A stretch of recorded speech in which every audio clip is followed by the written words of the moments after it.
Hello guys, this is Yogesh Sharma. Welcome to Science cafe.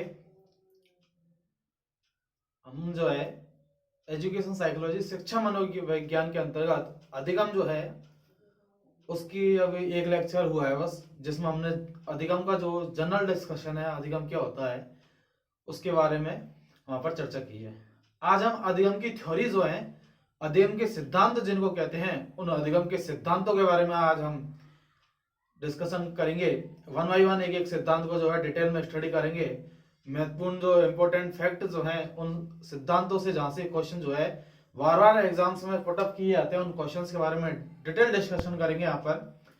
तो चलिए start करते हैं आज का ये लेक्चर, जिसमें हम अधिगम के एक सिद्धांत के बारे में चर्चा करेंगे, और उस सिद्धांत का नाम है उद्दीपक अनुक्रिया सिद्धांत, जिसको आप स्टिमुलस रेस्पॉन्स थ्योरी भी कहते हो, जो कि थॉर्नडाइक के द्वारा जो है दी गई है। ये जो सभी सिद्धांत जो हैं, स्टिमुलस रेस्पॉन्स थ्योरी के लो, आप क्लासिकल शास्त्रीय अनुबंधन सिद्धांत जिसको हम कहते हैं, ये सभी व्यवहारवाद से जुड़े हुए हैं। किससे? ये सभी जो मनोवैज्ञानिक हैं वो व्यवहारवादी मनोवैज्ञानिक हैं, अर्थात ये कहीं ना कहीं व्यवहार को जो है इंपॉर्टेंस देते हैं अपने सिद्धांतों में। तो चलिए फिर स्टार्ट करते हैं। आज के जो अधिगम के सिद्धांत हैं उनमें पहला सिद्धांत जो है हमारा, मैं यहां पर लिख देता हूं, अधिगम के सिद्धांत। क्या? अधिगम के सिद्धांत, थ्योरीज ऑफ अधिगम, लर्निंग जिसको हम कहते हैं। अधिगम को क्या कहते हैं? लर्निंग, अर्थात सीखना। जिसमें हम पहला जो सिद्धांत है उस सिद्धांत के बारे में डिटेल में चर्चा करेंगे, और उस सिद्धांत का नाम है उद्दीपक अनुक्रिया सिद्धांत। क्या? उद्दीपक अनुक्रिया सिद्धांत,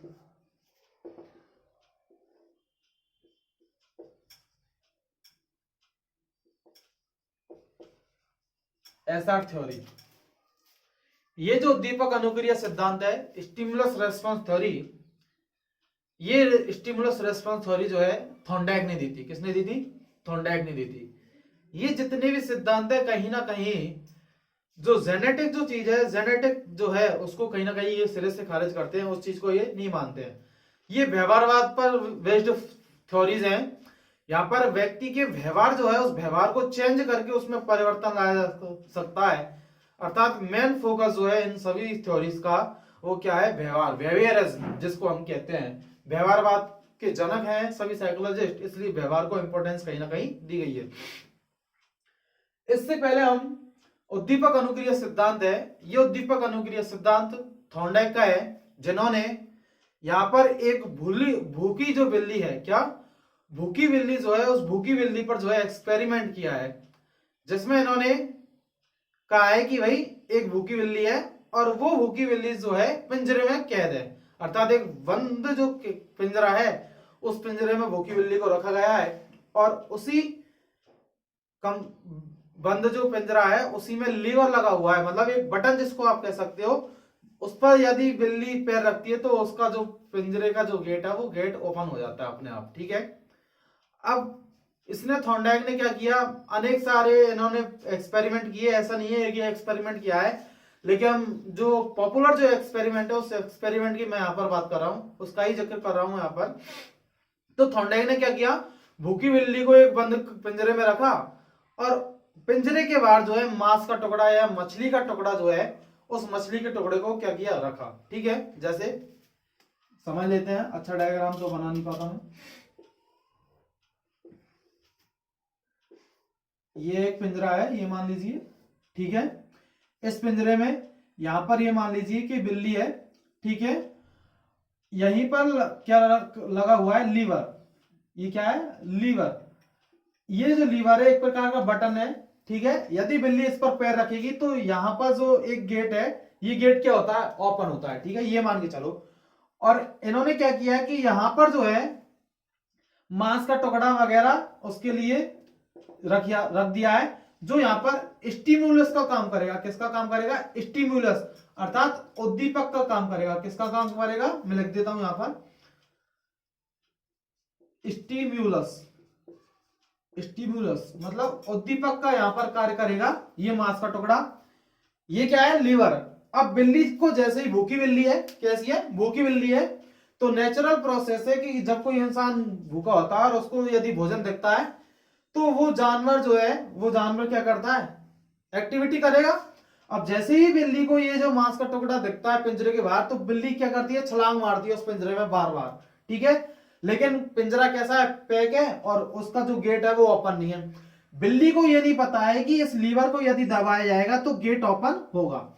बिल्ली अनेक बार जंप करती है बार बार में, लेकिन एक कंडीशन ऐसी आती है कि बिल्ली का जो एक पैर है, बिल्ली का जो पैर है वो इस लीवर पर आके चला जाता है, और जैसे ही लीवर पर पैर आता है तो ये जो गेट है वो क्या होता है, ओपन होता है, ठीक है। अब बिल्ली ने लीवर को दबाया, गेट ओपन हुआ, बिल्ली बाहर आई और उसने जो है भोजन ग्रहण किया। सेकंड टाइम फिर इसको क्या किया, बिल्ली को पिंजरे में कैद किया, फिर स्टिमुलस रखा, फिर रेस्पॉन्स हुआ, बिल्ली का क्या हुआ, रेस्पॉन्स, अर्थात प्रतिक्रिया हुई उद्दीपक को देखते हुए। तो अब बिल्ली के लिए ये बार बार ट्राई करवाया गया, तो बिल्ली ने ये समझ लिया कि इस लीवर पर, इस बटन पर यदि पैर रखा जाता है तो गेट क्या होता है, तुरंत होने लगता है। जो रेस्पॉन्स बहुत फर्स्ट या सेकंड बार मैं कहूं कि बहुत ज्यादा टाइम में आ रहा था, वो रेस्पॉन्स अब एक ही बार में आने लगा। अर्थात बिल्ली को पता चल गया कि यहां पर पैर रखना है, और यहां पर जैसे ही लीवर पर जैसे ही पैर रखेगा तो जो गेट जो है वो पिंजरे का जो क्या हो जाएगा, ओपन हो जाएगा। बात आ रही समझ में। तो बिल्ली ने जब बार बार प्रैक्टिस की, बार बार जब अभ्यास किया, तो उसने ये देख लिया कि इस लीवर को दबाने पर जो है गेट ओपन होता है और भोजन प्राप्त किया जा सकता है। तो ये जो है थॉर्नडाइक का महत्वपूर्ण एक्सपेरिमेंट है, जो कि उद्दीपक अनुक्रिया सिद्धांत से जुड़ा हुआ है। यहां पर मैं बात करूं, उद्दीपक जो है वो एक मांस का टुकड़ा, जिसको हम कह सकते हैं क्या, मांस या मछली का टुकड़ा जो है वो यहां पर उद्दीपक की तरह कार्य कर रहा है, और रेस्पॉन्स क्या है, बिल्ली का भोजन को देखकर क्रिया करना ही क्या है, वो उसका रेस्पॉन्स है। इसलिए इसको क्या कह देते हैं, स्टिमुलस रेस्पॉन्स थ्योरी भी कह देते हैं। क्या, संबंधवाद का सिद्धांत भी इसी को कहते हैं, क्या, संबंधवाद का सिद्धांत। क्योंकि स्टिमुलस को रेस्पॉन्स के साथ क्या होता है, कहीं ना कहीं कनेक्ट होता है। अर्थात जैसे ही स्टिमुलस दिखेगा, जैसे ही कोई उद्दीपक देखेगा, तो तुरंत क्या होगी, रेस्पॉन्स होगी, अर्थात क्रिया होगी। बात आ रही समझ में, ठीक है। आपको ये एक्सपेरिमेंट समझ में आ गया, मैं मिटाता हूं इसको।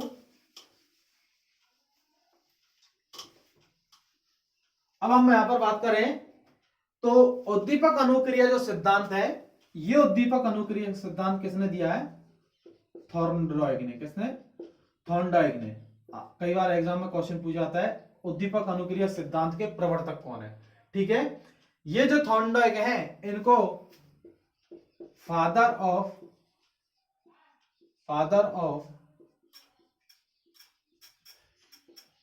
एजुकेशन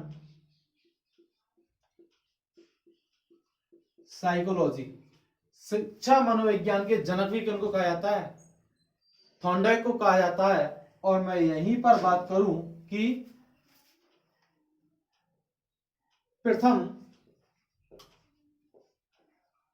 शैक्षिक मनोवैज्ञानिक, क्या, प्रथम शैक्षिक मनोवैज्ञानिक की यदि बात की जाएगी तो वो भी कौन है, थॉर्नडाइक ही है। कौन है, थॉर्नडाइक। तो दोनों ही इंपॉर्टेंट है, याद रखने हैं। फादर ऑफ एजुकेशन साइकोलॉजी की यदि बात की जाए, शिक्षा मनोविज्ञान की यदि जनक की बात की जाए तो भी थॉर्नडाइक याद रखना है। और यदि प्रथम शैक्षिक मनोवैज्ञानिक की यदि बात की जाए तो किसको याद रखना है, थॉर्नडाइक को याद रखना है। इसलिए इंपॉर्टेंट हो जाते हैं कौन, थॉर्नडाइक, है ना। अब देखिए भाई कि उद्दीपक अनुक्रिया सिद्धांत इन्होंने ही दिया है। इस सिद्धांत के अन्य नाम भी हैं जिनके बारे में मैं आपको बताऊंगा बारी बारी से। स्टिमुलस रेस्पॉन्स थ्योरी तो हम कहते ही हैं। ये जो थॉर्नडाइक है, इनका हमने अभी एक्सपेरिमेंट की बात की, फादर ऑफ एजुकेशन साइकोलॉजी, और प्रथम शैक्षिक मनोवैज्ञानिक जो है इन्हीं को कहा जाता है। इस सिद्धांत के अन्य नामों की मैं यहां पर बात करूं, अन्य नाम, तो देखिए प्रयास एवं त्रुटि का सिद्धांत भी इसको कहा जाता है। प्रयास एवं त्रुटि का सिद्धांत, त्रुटि का सिद्धांत भी इसे कहते हैं। प्रयास एवं त्रुटि का सिद्धांत भी इसे कहते हैं। और प्रयत्न एवं भूल सुधार सिद्धांत, प्रयत्न एवं भूल सुधार सिद्धांत भी इसी को कहते हैं। और एक नाम और बता देता हूं मैं आपको, संबंधवाद का सिद्धांत। क्या? संबंधवाद का सिद्धांत। बात आ रही समझ में? तीनों चारों जो नाम है आपको याद रखने हैं, क्योंकि कई बार नेम चेंज करके क्वेश्चन पूछ लिया था और वहां पर हम जो है चक्कर में आ जाते हैं कि भाई ये तो हमने पढ़ा ही नहीं। ठीक है, इसलिए आपको याद रखना है। उद्दीपक अनुक्रिया सिद्धांत आए, स्टिमुलस रेस्पॉन्स थ्योरी आए, चाहे प्रयास और त्रुटि का सिद्धांत आए, प्रयत्न एवं भूल सुधार सिद्धांत आए, या संबंधवाद का सिद्धांत आए, तीनों ही एक ही एक्सपेरिमेंट के नाम है, एक ही थ्योरी के नाम है, इसलिए याद रखना है। बात यहां तक आपको समझ में आ गई? इन्होंने भूखी बिल्ली पर प्रयोग किए। किस पर किए प्रयोग? किस पर किए? भूखी बिल्ली पर।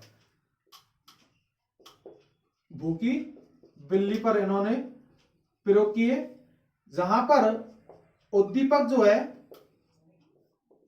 उद्दीपक मांस का टुकड़ा, ठीक है, और रेस्पॉन्स मतलब क्रिया या प्रतिक्रिया जिसको आप कहते हैं, अनुक्रिया। और अनुक्रिया जो ही वो क्या है? बिल्ली का भोजन को देखते ही क्या करना, क्रियाएं करना, वो क्या कहलाता है? उसका रेस्पॉन्स कहलाता है। ठीक है, मैं इसको मिटाने जा रहा हूं। अब हम बात करेंगे थॉर्नडाइक के बारे में ही, इनके एक्सपेरिमेंट के बारे में कि भाई ये एक्सपेरिमेंट क्या है। देखिए, थॉर्नडाइक जो है प्रथम शैक्षिक मनोवैज्ञानिक है, और इन्होंने पीएचडी करते टाइम, ये पीएचडी कर रहे थे, और इनके जो पीएचडी का जो सब्जेक्ट था, उस सब्जेक्ट का नाम है एनिमल इंटेलिजेंस। क्या? एनिमल इंटेलिजेंस, ये इनके सब्जेक्ट का नाम है जिस पर ये पीएचडी कर रहे थे। पीएचडी करते करते ही इन्होंने अपनी थ्योरी से संबंधित जो है, अर्थात उद्दीपक अनुक्रिया सिद्धांत, इस थ्योरी से संबंधित ही किन्होंने थॉर्नडाइक ने 3 प्रमुख नियम दिए और 5 गौण नियम दिए। क्या? 3 प्रमुख नियम और 5 गौण नियम दिए। प्रमुख नियमों के यहां पर बात करूंगा मैं यहां पर। तो पहला जो नियम दिया इन्होंने, तत्परता का नियम। क्या? तत्परता का नियम, जिसको हम लॉ ऑफ रेडीनेस भी कह सकते हैं। क्या कहते हैं? Law of readiness. सेकंड जो नियम दिया था इन्होंने, वो दिया था अभ्यास का नियम। क्या? अभ्यास का नियम। 1 by 1 एक एक नियम को जो है डिटेल में पढ़ेंगे। और तीसरा जो नियम दिया था यहां पर इन्होंने, वो था प्रभाव का नियम। क्या? इफेक्टिवनेस, प्रभाव का नियम, इफेक्टिवनेस जिसको हम कहते हैं। 3 नियम दिए थे किन्होंने? थॉर्नडाइक ने।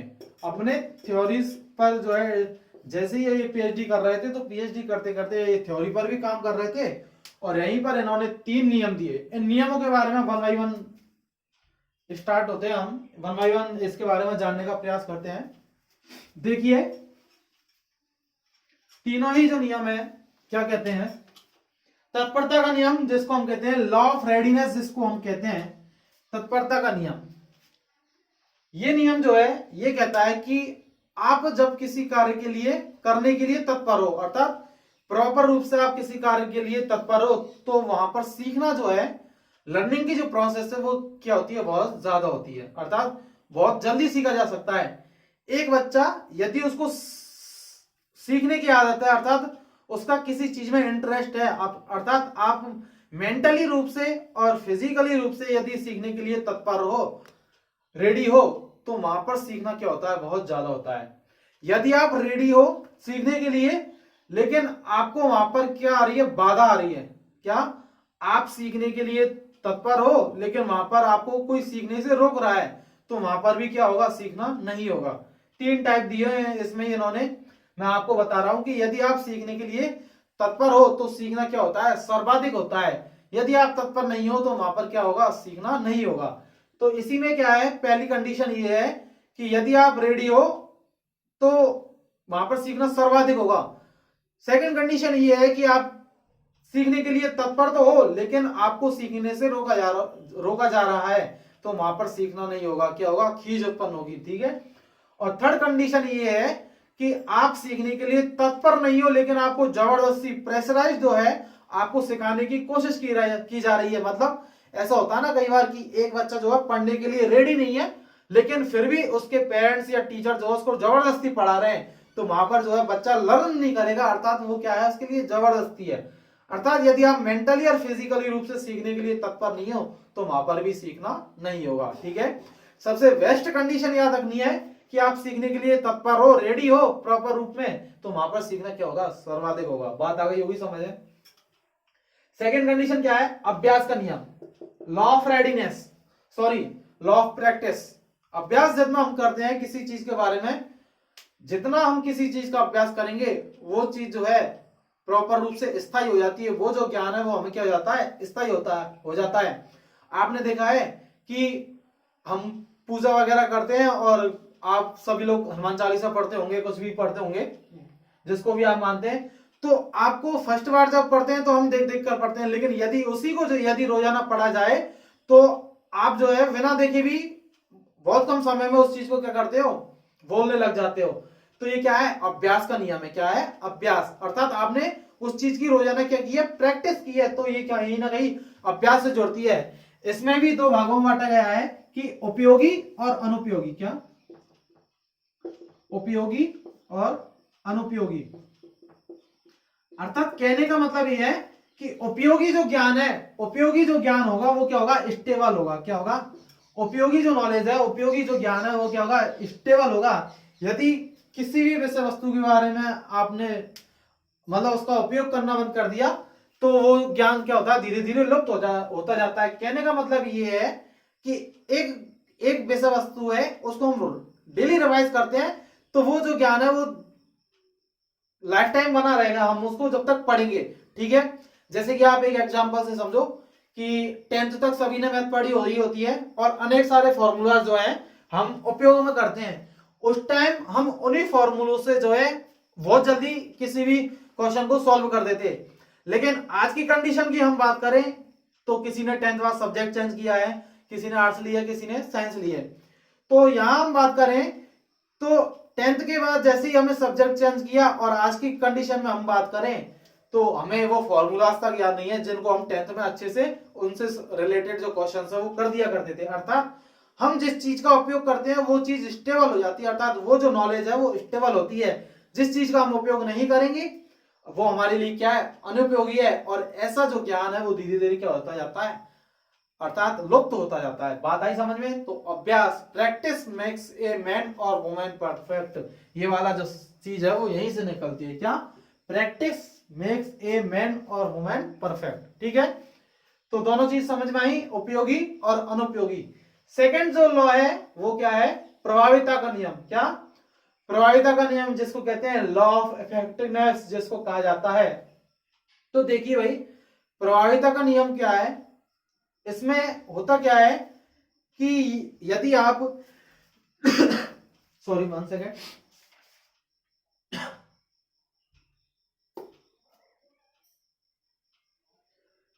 प्रभाविता का नियम ये कहता है कि यदि आप किसी भी कार्य को करने के लिए, क्या, किसी भी कार्य को आप करने के लिए यदि आप रेडी हो, अर्थात किसी भी विषय वस्तु पर आपका इफेक्टिव है, प्रभाव है, तो आप उस चीज को जो है आसानी से सीख लेते हो। यहां पर जो है पुनर्वलन और अभिप्रेरणा मतलब मोटिवेशन, क्या, और रीइंफोर्समेंट जो है उसके बारे में जो है यहां पर बात की गई है। अर्थात आपको कोई मोटिवेशन है किसी भी चीज के प्रति तो मतलब आप उस चीज से कहीं ना कहीं प्रभावित हो, और जब आप प्रभावित हो तो वहां पर क्या होगा, सीखना बहुत ज्यादा होगा। इस प्रभाविता को भी दो भागों में बांटा गया है यहां पर, संतोष और असंतोष, जिसको आप सेटिस्फेक्शन कह सकते हो। यदि आपने जो है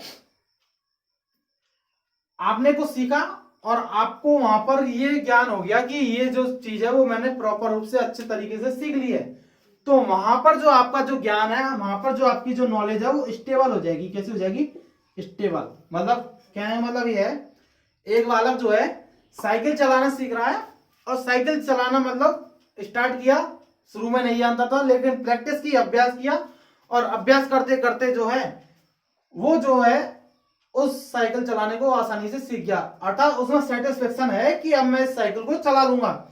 तो वो जो नॉलेज है वो क्या है, स्टेबल है, स्थायी है, ठीक है। लेकिन यदि असंतोष है, सेटिस्फेक्शन नहीं है, तो वो जो ज्ञान क्या होगा, वो ऐसा ही होगा, आपको वहां पर डाउट की स्थिति रहेगी कि हो सकता है कि मैं भूल भी सकता हूं, ठीक है। कई बार हम मैथ से रिलेटेड जो क्वेश्चंस होते हैं, फॉर्मूला हमारे सामने होता है लेकिन फिर भी क्वेश्चन सॉल्व नहीं किए जाते, अर्थात सेटिस्फेक्शन नहीं है, असंतोष की स्थिति कहीं ना कहीं है। और असंतोष की स्थिति में जो है सीखना जो है, असंतोष जब होगा, अर्थात वो जो क्वेश्चन है, फॉर्मूला आपके सामने है, आप उस सवाल को जो है कर भी नहीं पा रहे हो फॉर्मूला होते हुए भी, तो कहीं ना कहीं फिर उसमें जो है हम उस विषय वस्तु से धीरे धीरे क्या होने लगते हैं, अर्थात वहां पर असंतोष आने लगता है। और ये जो ज्ञान है वो धीरे धीरे कैसे होने लगता है, लुप्त होने लगता है। कैसे होने लगता है, लुप्त होने लगता है। दोनों ही चीजें समझ में आई या नहीं आई, संतोष और असंतोष। अर्थात प्रभाव यदि किसी वस्तु का है, आपने देखा होगा कि कई बच्चों को जो है एक पर्टिकुलर सब्जेक्ट बहुत ज्यादा अच्छी लगती है, उसमें इंटरेस्ट बहुत ज्यादा होता है, मतलब इफेक्टिव है, प्रभाव है उस विषय वस्तु पर आपका, और वो आपकी इंटरेस्ट हो सकता है या आपके टीचर के द्वारा आपके टीचर के द्वारा उस विषय में जो है इंटरेस्ट बनाया गया हो, ठीक है, कोई भी बात हो सकती है। यहाँ पर जो इफेक्टिवनेस है, जो प्रभाव है, यदि होगा तो संतोष की स्थिति होगी, सेटिस्फेक्शन होगा, और वो जो ज्ञान है, वो जो नॉलेज है वो स्टेबल होगी। लेकिन यदि कहीं ना कहीं असंतोष है, सेटिस्फेक्शन नहीं है, तो वो जो ज्ञान है वो धीरे धीरे लुप्त होता जाता है, और हम उस सब्जेक्ट से भी जो धीरे धीरे क्या होने लगते हैं, दूर होने लगते हैं। बात आ रही समझ में। तो ये जो तीनों नियम है वो थॉर्नडाइक के नियमों से जुड़ते हैं, जो कि थ्योरीज के अंतर्गत ही है, जिसमें तत्परता, अभ्यास और प्रभाविता के नियम की यहाँ पर बात की गई है, जिसमें सबसे ज्यादा इंपोर्टेंस जो है वो है प्रभाविता का नियम, क्या, इफेक्टिवनेस, ठीक है। यदि एक बालक सीखने के लिए रेडी है तो सीखना भी क्या होगा, सर्वाधिक होगा। बात आ रही समझ में। मैं बताता हूं इसको, तीनों ही नियम आपको बखूबी समझ में आ गए होंगे, मुझे उम्मीद है। अब हम बात करते हैं मेंडल याद आ रहा है अब हम बात करते हैं, क्योंकि मेंडल का भी प्रभाविता का नियम है, इसलिए इस वजह से याद आता है। तो हम यहाँ पर बात करेंगे अब 5 गौण नियम और दिए हैं इन्होंने, क्या, 5 गौण नियम, 5 गौण नियम दिए हैं। पांचों का जो है बारी बारी से अध्ययन किया जाएगा, जिसमें पहला है बहुप्रतिक्रिया का नियम। बहुप्रतिक्रिया का नियम, बहुप्रतिक्रिया का नियम, आंशिक क्रिया का नियम, आंशिक क्रिया का नियम,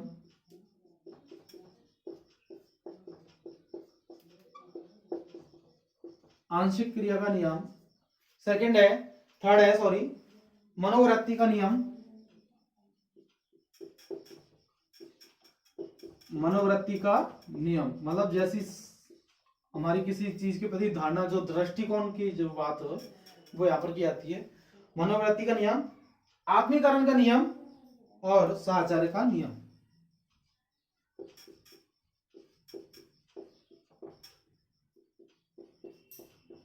का नियम, और लास्ट जो है पांचवा जो है वो है साहचर्य का नियम। एक एक नियम को बारी बारी से समझते हैं। बहुप्रतिक्रिया का नियम, ये जो नियम है कहीं ना कहीं अभ्यास के नियम से जुड़ता है। किससे जुड़ता है, गौण नियम के अंतर्गत ही है, और किससे जुड़ता है, अभ्यास के नियम से ही जुड़ता है। अभ्यास में क्या होता है, बहुप्रतिक्रिया होती है, अर्थात आप किसी भी चीज के लिए बार बार यदि क्रिया करोगे, अर्थात एक फॉर्मूला है और उस फॉर्मूला से रिलेटेड क्वेश्चन यदि बार बार में करोगे, तो वो जो चीज है वो क्या है, बहुप्रतिक्रिया। अर्थात एक ही सब्जेक्ट है और उसी सब्जेक्ट पर क्या किया आपने, अनेक बार क्या की, रिएक्शन की, अर्थात अनेक बार आपने क्या की, क्रिया की वहां पर, तो ये क्या है, बहुप्रतिक्रिया का नियम।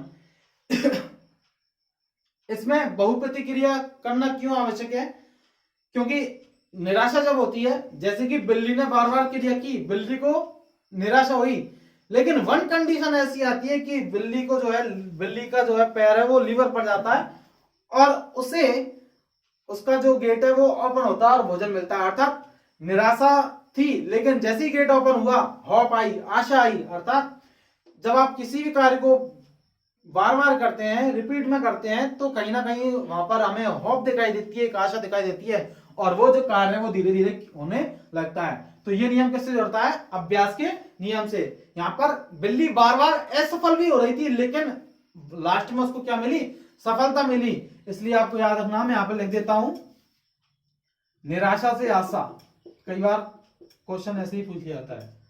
निराशा से आशा वाली कंडीशन की मैं बात करूं, और असफलता से सफलता वाली, असफलता से सफलता, वो हमें प्रैक्टिस से ही मिलती है। हम जब किसी चीज को बार बार रिपीट नहीं करेंगे, तो हो सकता है कि आप आज नहीं सीख रहे हैं, कल नहीं सीख रहे हैं, 4 दिन नहीं सीख रहे हैं, 5 दिन नहीं सीख रहे हैं, एक कंडीशन तो ऐसी आएगी कि आप उस कार्य में जो है निपुण हो जाओगे, अर्थात वहां पर आपको सफलता जरूर आवश्यक रूप से मिलेगी। तो ये बिना प्रैक्टिस के नहीं हो सकता। इसलिए बहुप्रतिक्रिया का जो नियम है वो आपको याद रखना है। अभ्यास के नियम पर ही आधारित है, वेट है, जहां पर कार्य को करते करते निराशा होती है, लेकिन निराशा से जो है जैसे ही कार्य होता है तो होप आती है, आशा आती है। एक व्यक्ति बार बार किसी कार्य में असफल हो रहा है, लेकिन जैसे एक कंडीशन ऐसे आएगी कि वो अपने कार्य में क्या होगा? सक्सेस होगा, सफल होगा। तो असफलता से सफलता वाली कंडीशन भी यही है। सेकंड जो नियम है, समझ में आ गया हुआ पहला वाला, आंशिक क्रिया का नियम। क्या? आंशिक क्रिया का नियम। ये जो नियम है ये अंश से पूर्ण की ओर चलता है। किससे? अंश से पूर्ण की ओर। कहने का मतलब ये है, एक बच्चा है, ऐसा तो नहीं कि भाई बच्चे को क्लास में बैठाया और उसने पूरी जो हिंदी की किताब है वो एक बार में पढ़ दी। ऐसा तो हो नहीं सकता। पहले टीचर उसे वर्णों का ज्ञान कराता है, अक्षरों का ज्ञान कराता है। उसको पहले ये बताया जाता है कि ये ए है और ये आ है। ऐसे भी नहीं बताता है, पहले उसको ये बनाना सिखाता है कि पहले इसको ऐसे बनाओ, फिर इसको ऐसे बनाओ। ठीक है, बात आ रही है समझ में? कहने का मतलब ये है कि पहले किसी भी विषय वस्तु को जो है आप छोटे छोटे खंडों में तोड़ सकते हो, फिर उसको जो है अंश, मतलब ऐसा नहीं है कि मैथ का सवाल करना बच्चे को, डायरेक्ट फॉर्मूला दिया और सवाल करा दिया, ये प्रोसेस नहीं है। अर्थात पहले उसको संख्याओं का ज्ञान कराया जाएगा, अर्थात उससे पहले छोटी छोटी चीजें सिखाई जाएंगी और फिर छोटी चीजों से बड़ी चीज की ओर ले जाएगा। एक कंडीशन होती है कि बच्चा गिनती भी याद नहीं कर पाता, और धीरे धीरे जैसे ही बच्चा बड़ा होता है, सीखता है, तो होता है कि फॉर्मूला देखते ही सवाल जो है क्वेश्चन को सॉल्व कर देता है। तो ये सारी चीजें अंश से पूर्ण की ओर, अर्थात आंशिक क्रिया के नियम से जुड़ती हैं। यदि मैं बात करूं बीएड कॉलेजों में माइक्रो टीचिंग जो होती है, माइक्रो टीचिंग समझ में आ रही है? आपने सभी ने की होगी। सूक्ष्म कौशल जिसको कहते हैं, प्रस्तावना कौशल पढ़े होंगे ना। माइक्रो टीचिंग भी जो है वो एक प्रकार से क्या है? आंशिक क्रिया के नियम पर बेस्ड है। यहां पर पहले छोटे छोटे कौशल को पढ़ाया जाता है, फिर कौशलों के आधार पर जो है जितने भी कौशल हैं उन सभी कौशलों के आधार पर जो है फिर एक लेसन प्लान तैयार किया जाता है। फाइनल लेसन देते हो आप, ठीक है? तो वो जो लेसन प्लान जो है वो क्या है? पूर्ण है, एक प्रकार से कंप्लीट है। लेकिन यदि देखा जाए तो वो कहीं ना कहीं अंशों से मिलकर बना होता है। अर्थात सारे जो कौशल हैं, सारे जितने भी कौशल है माइक्रो टीचिंग में, उन सभी से मिलकर क्या बनता है? एक पूरा कंप्लीट जो है आपका लेसन बनता है। तो माइक्रो टीचिंग की मैं बात करूं तो वो इसी नियम पर बेस्ड है, आंशिक क्रिया के नियम पर। मुझे उम्मीद है कि ये भी समझ में आ गया होगा। अब बात करते हैं मनोवृत्ति का नियम। क्या? मनोवृत्ति का नियम, इसको हम नीचे डिस्कस कर लेंगे। मनोवृत्ति का नियम, मनोवृत्ति का नियम ये कहता है कि यदि आपका किसी भी चीज के प्रति, किसी भी वस्तु के प्रति, किसी भी सब्जेक्ट के प्रति आपका यदि सकारात्मक दृष्टिकोण है, क्या? मनोवृत्ति जो कि हमारे माइंड से ही कहीं ना कहीं जुड़ती है, सकारात्मक दृष्टिकोण और नकारात्मक दृष्टिकोण।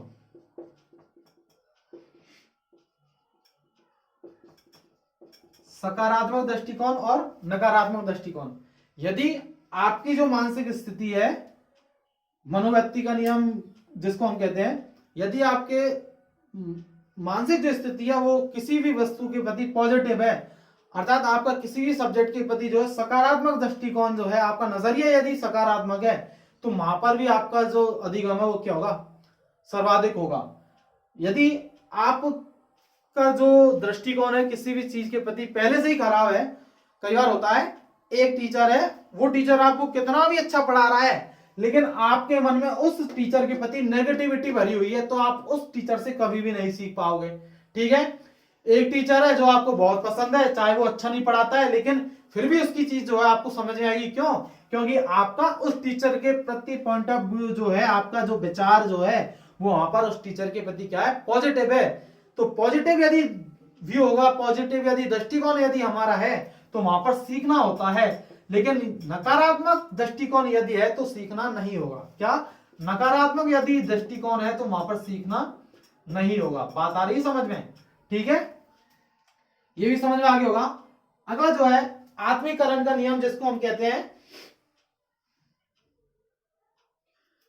ये भी अभ्यास के नियम पर बेस्ड है। किस पर? अभ्यास के नियम पर। जब किसी कार्य को बार बार किया जाता है तो वो जो ज्ञान है वो स्थायी होता है और क्या हो जाता है, आत्मसात हो जाता है। क्या हो जाता है? आत्मसात हो जाता है। समझ में नहीं आ रहा हो तो बोल देना भाई, कमेंट कर देना, है ना। मैं अगेन कोशिश करूंगा अगली क्लास में। आत्मीकरण का नियम क्या कहता है? अभ्यास के नियम पर बेस्ड है और कहता है कि जब हम किसी भी कार्य को बार बार करते हैं, प्रैक्टिस करते हैं, तो वो जो नॉलेज है वो स्टेबल हो जाती है, अर्थात आत्मसात हो जाती है। इसको क्या कहते हैं हम? आत्मीकरण का नियम कहते हैं। और लास्ट जो नियम है वो क्या है? सहाचार्य का नियम। मिटा दूं आपका हो तो? चलिए यहीं पर डिस्कस कर लेते हैं। इधर से मिटा देता हूं, यहीं पर मैं बात कर लेता हूं। पांचवा जो नियम है वो क्या है? सहाचार्य का नियम। सहाचार्य का नियम, यहां पर सहाचार्य का मतलब क्या है? संबंध। क्या? संबंध, अर्थात आप किसी भी वस्तु के संबंध बनाकर जो है आसानी से सीख सकते हो। क्या? ये जो है संबंध, इसी संबंध को पावलोव ने अनुबंधन कहा है। क्या कहा है? पावलोव ने इसी को क्या कहा है? अनुबंधन। अनुबंधन कहा है पावलोव ने इसी को। ठीक है, अर्थात यदि आपका जो पुराना ज्ञान है, सॉरी, यदि आपका जो पुराना ज्ञान है, यदि आप उस पुराने ज्ञान को नए ज्ञान से कनेक्ट करते हो तो वहां पर जो है सीखना अच्छा होगा। मतलब कहने का मतलब ये है कि आपने जो है पहले साइकिल चलाना सीखा है, अब आपको बाइक चलानी सीखनी है, तो आपको साइकिल का सीखा हुआ जो ज्ञान है वो वहां पर अप्लाई करना है। कहां पर? बाइक चलाने में। अर्थात जैसे आप साइकिल का हैंडल पकड़ते थे वैसे ही आपको बाइक का हैंडल पकड़ना है, बैलेंस वही बनाना है। तो वो जो आपका पुराना सीखा हुआ जो ज्ञान है वो कहीं ना कहीं आप जब नए ज्ञान से, नए नॉलेज से कनेक्ट करते हैं तो वहां पर सीखना क्या होता है? अच्छा होता है। इसी को हम क्या कहते हैं? साहचर्य का नियम कहते हैं। अर्थात पुराने ज्ञान का नए ज्ञान में समावेश होने पर सीखना जो है वो बहुत अच्छा होता है। अर्थात पुरानी चीज जो है, पुराना जो नॉलेज है उसको नए नॉलेज से कनेक्ट करते हैं तो वहां पर सीखना क्या होगा? अच्छा होगा। ये यहां पर जो है अधिगम के थॉर्नडाइक ने जो 5 गौण नियम दिए, उन गौण नियमों के बाद में कि यदि नियमों की बात की जाए, आपसे क्वेश्चन पूछा जा सकता है कि कौन सा नियम जो है इन 5 में से अभ्यास के नियम पर आधारित है, तो आपको याद रखना है आत्मीकरण का नियम और बहु के प्रतिक्रिया का जो नियम है ये अभ्यास के नियम पर आधारित है। किस पर आधारित है? अभ्यास के नियम पर आधारित है। तो ये चीज आपको याद रखनी है। तो यहां पर हमने 5 गौण नियम और 3 नियमों के बारे में जिक्र किया है। अब हम बात करेंगे इसका भाई एजुकेशन में इंपॉर्टेंस क्या है, शिक्षा में इस नियम का क्या महत्व है, शिक्षा में इस नियम का क्या महत्व है। तो शिक्षा में महत्व की हम यहां पर बात करें,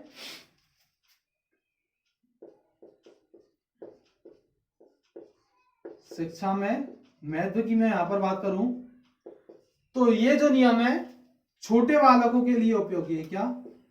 छोटे बालकों के लिए,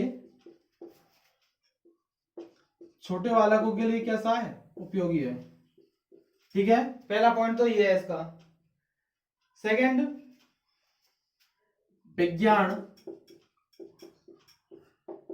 गणित विषयों में सहायक। अर्थात गणित में आपने देखा होगा कि हम सवालों को जो है टुकड़ों में करते हैं, ठीक है। तो वो टुकड़ों में करना किससे जोड़ता है? आंशिक क्रिया से। अर्थात पहले छोटी छोटी चीजें सीखेंगे, फिर बड़ी चीजों को सीखेंगे, ठीक है। बच्चे जो है जूतों की लेस बांधना, टाई बांधना, वो इसी क्रिया का, इसी सिद्धांत के जो है, इस सिद्धांत को वहां पर अप्लाई किया जा सकता है, क्योंकि बच्चा पहले छोटी छोटी क्रिया करता है, फिर उनसे क्या करने लगता है? बड़ी क्रियाएं करने लगता है। रोजाना प्रैक्टिस करेगा, अभ्यास करेगा, तो जूते के फीते बांधना, टाई बांधना जो है वो आसानी से प्रॉपर रूप में क्या होता है, वो बच्चा धीरे धीरे सीखने लग जाता है। मैं यहाँ पे लिख देता हूं, जूते की लेस बांधना, टाई बांधना में सहायक। अभ्यास बार बार प्रैक्टिस करेंगे तो उस काम में जो है निपुण हो जाते हैं, ठीक है। सबसे बड़ी बात यही है।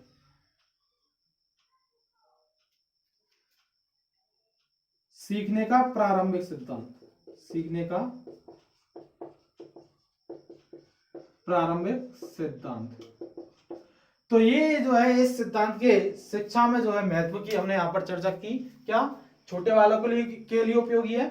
गणित और विज्ञान जैसे विषयों में सहायक होता है। जूते की लेस बांधना, टाई बांधना जो है, आदि जो क्रियाएं वो बच्चा प्रैक्टिस के माध्यम से धीरे धीरे करने लगता है। और सीखने का क्या है? प्रारंभिक सिद्धांत है। तो यहाँ पर जो है हमने इस उद्दीपक अनुक्रिया सिद्धांत के बारे में प्रॉपर रूप से डिटेल में डिस्कशन किया है। सभी सिद्धांत अपनी जगह इंपॉर्टेंट है। संबंधित क्वेश्चन जो है वो कई बार पूछे जाते हैं। किस जानवर पर एक्सपेरिमेंट किया है उसके बारे में कई बार जो है क्वेश्चन पूछ लिया जाता है, क्योंकि सभी ने पहले जो है जानवरों पर ही एक्सपेरिमेंट किए हैं, तो सभी का जो जानवर है वो मिक्सअप हो जाते हैं और हम गलत आंसर करके आते हैं। तो आपको उसके बारे में भी ध्यान रखना है। यदि आपको ये आज का वीडियो पसंद आया है तो चैनल को जो है सब्सक्राइब कीजिए, बेल आइकन को प्रेस कीजिए और अपने दोस्तों को जो है ज्यादा से ज्यादा मात्रा में शेयर कीजिए। मिलते हैं फिर नेक्स्ट वीडियो में, तब तक के लिए अपना ख्याल रखिए, खुश रहिए, मस्त रहिए। Thank you, bye.